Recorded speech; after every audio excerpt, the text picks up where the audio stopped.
Hi everybody! Welcome back to Tips for You. Today I want to share with you how you can make a homemade tomato sauce from fresh tomatoes. You can make a homemade sauce from canned tomatoes as well, but once a year I go to a farm and I pick fresh tomatoes from the garden, hand-picked, fresh, and I make a delicious homemade tomato sauce, or gravy as the Italians call it. So first I want to show you how you go about doing the sauce with fresh tomatoes, and then we'll be making the sauce. So the first thing you'll want to do is and I have two types of tomatoes here. These are plum tomatoes and these are beefsteak tomatoes. These plum tomatoes are more the ones that you'll use for making a sauce, but I like a variety because I think it really makes the sauce come out nice when you have a variety of different tomatoes. Tomato sauce is very healthy for you. It's something you should all consider making as much as you can in your family. It's loaded with vitamins, antioxidants, lycopene, I'm sure you all know about that, which is excellent for fighting cancer, prostate cancer in particular. So keep that in mind when you are going through all of the work, because it's worth it.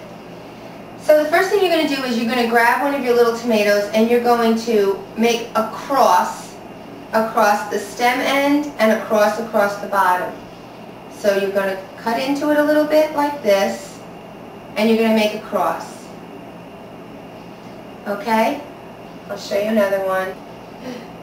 This one, you just right across like that and right across like that. And the reason we do that is because in order to make a tomato sauce, it's best if you remove the outer skin.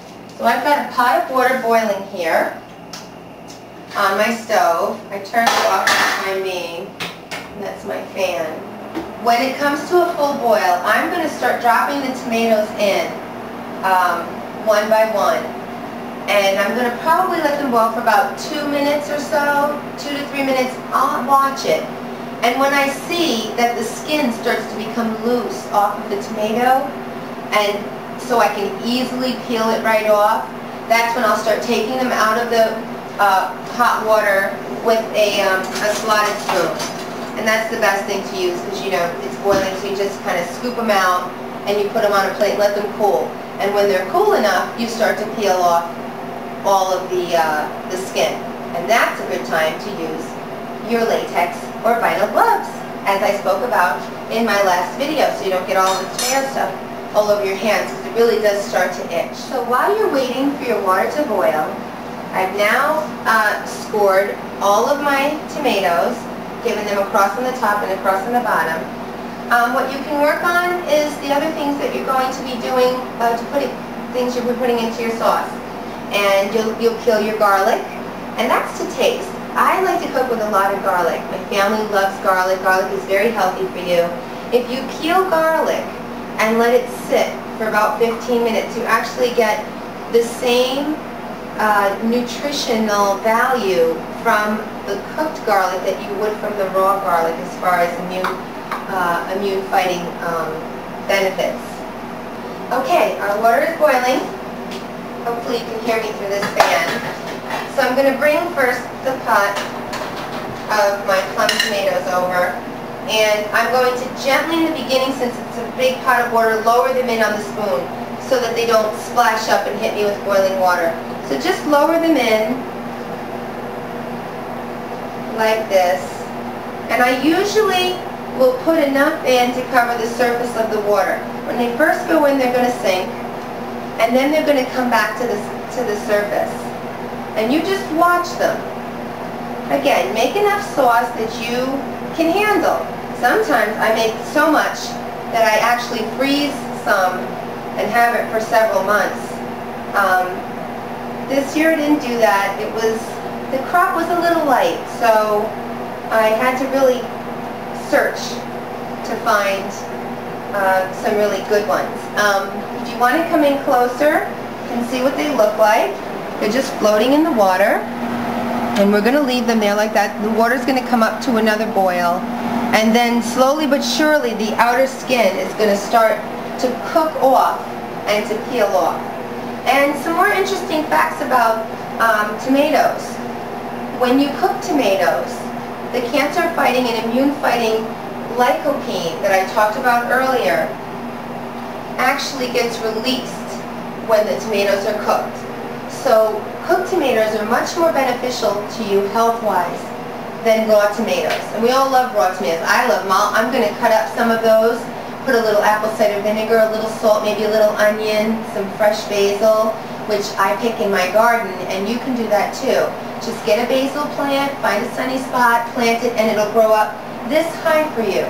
And you can break off leaves and stalks and you can store it in the freezer. That's what I've done. So in a little bit we're going to go to my freezer and we're going to get the fresh basil that I'm going to put into the sauce.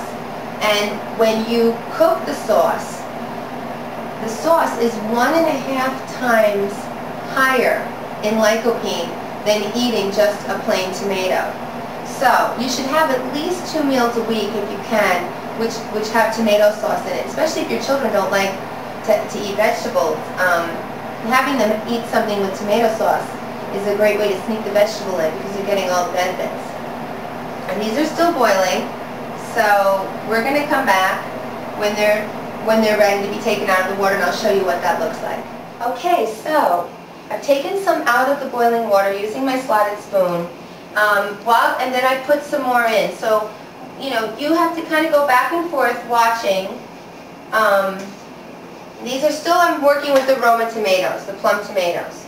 I've got my gloves on, because now what I'm going to show you is how you peel them. And what you just do is, you see how loose the skin is now? It was boiled, and it just kind of comes right off. Just peels right off. See that? It peels right off. You want to wait till they cool a little bit because they can burn your hands. And then you just kind of start from one end, the little bottom end, and go to the blossom end or the stem end, and just peel it right off. Okay? And that's what they'll look like. They look like a skinless tomato. And I'm still continuing to watch these, and as I'm doing that, I just fish out of the water some that I think are done and let them cool. Okay, so while I was peeling the skin off the tomatoes, I also chopped up an onion. I have a little tiny chopper here, and I just cut it in fourths, put it in here, chopped it up pretty fine. Only one onion because I'm not making a garden vegetable type sauce. If I had peppers I was adding to sweeten it up, I would have put more onions in than I would have peppers and onions. But because I'm not doing that, I just want to make a plain tomato sauce that I can use to make lasagnas, or just to put up with meatballs, or just to make a tomato soup. I love just putting a little orzo in, or a little angipep, the little peppies, and having it just plain like that because I love it so much. So I just used one chopped onion. I have about 6 or 7, I think 7 cloves of garlic here. Some of them I crushed. With my garlic crush, you just put a garlic in there and you crush it, and it comes through the sides and it's all mashed up. And some I chopped and sliced up because I love having those big chunks of garlic in my sauce. Now, the next step, and you know, you can wear your gloves. Look at how red my gloves have gotten just from peeling the tomatoes. I'm protecting my hands the whole way. The next step is now, once they've cooled off a little, because some of them were really quite hot, is to squish them up to make your tomato puree. And here's what you do. Kind of just get down and dirty in there. And you go down and deep into them, and you just squeeze them together between your hands. The juices come out, but then you just crush up the actual tomato itself. Okay? And it's good to just, for the beefsteak tomatoes, they have a pretty big little blossom end. I usually just pull that out. But the Roma tomatoes, which are really the sauce tomatoes, are so soft that you can use them. So see, I'm just squishing them up and really cleaning them up with my hands. Really squishing them together. See, I'm squeezing them, letting all the sauce come out, and then I'm breaking up the tomato meat between my fingers like that. And I'm letting it all fall in here, seeds and all. And I'll show you how you can get those seeds out of there at the end, so you don't have them in your tomato sauce.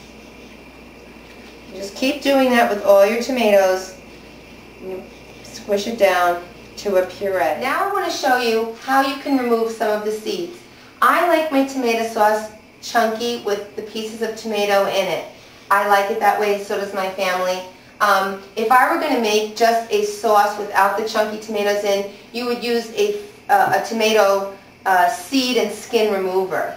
And you just put the tomatoes in it, you turn the crank, and it presses it down and takes all the sauce and the liquids out, and what you're left with is the skin, if there's any skin, and seeds, and you just throw them away.